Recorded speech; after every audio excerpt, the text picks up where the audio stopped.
Karena menurut saya lebih baik saya menjadi mantan penjahat daripada saya masih menjadi penjahat. Mendingan saya jadi mantan orang ketiga daripada saya masih jadi orang ketiga.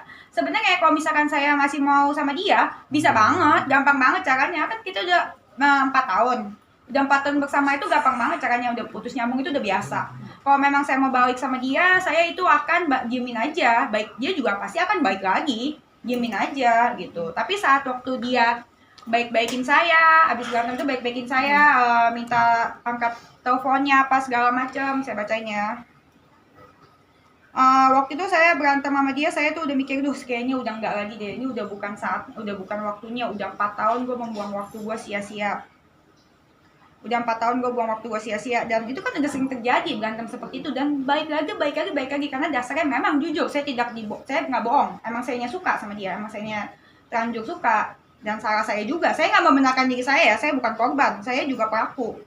Tapi saya mengaku salah dan saya mau tobat. Dan ketika saya punya suami nanti, saya nggak mau suami saya punya orang ketiga, gitu. Nih, tanggal 11 Agustus, Mbak Ajeng baca aja soal namanya nih, tuh. Jangan. Lu mau gue dituntut, mereka semua nyari-nyari nih salah gue nih. Nih, Mbak yang baca nih. Nih, lebih nih. Bacain, ayo.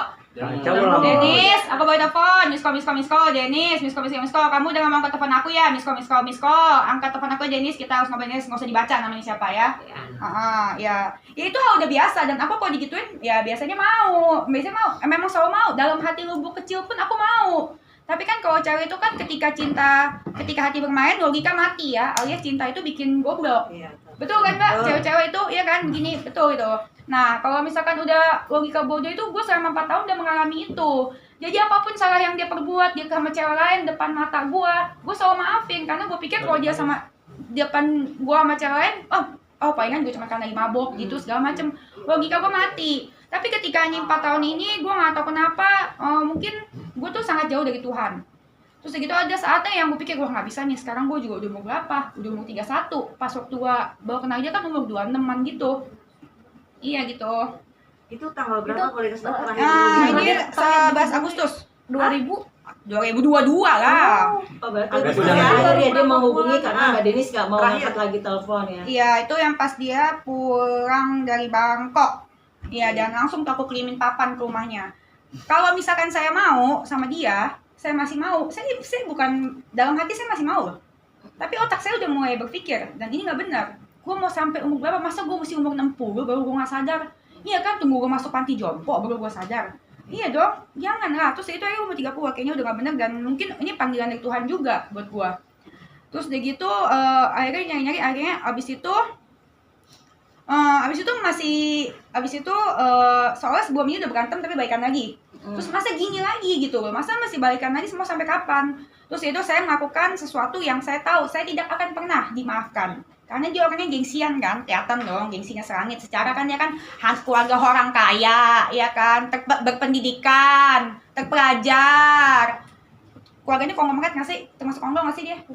Keluarganya sih iya, cuma dia belum tentu, ya kan? Cuman kan di sini gue belajar, orang yang sekolahnya tinggi, berpendidikan belum tentu berkelakuannya juga bagus. Sekolah tinggi nggak menjamin akhlak lo, gitu. Dipikir-pikir dulu gue tuh selalu berpikir, nih cowok tuh baik banget gitu, nih cowok baik banget ngajarin gue usaha, kalau misalkan ada apa-apa membimbing gitu. Terus segitu baik banget apa segala macam, itu dulu pikiran gue. Tapi setelah gue pikir-pikir, mana ada sih cowok baik selingkuh? sih kalau cowok baik emang nggak selingkuh. Namanya cinta bikin bodoh itu benar nyata sih. Tapi ketika akhirnya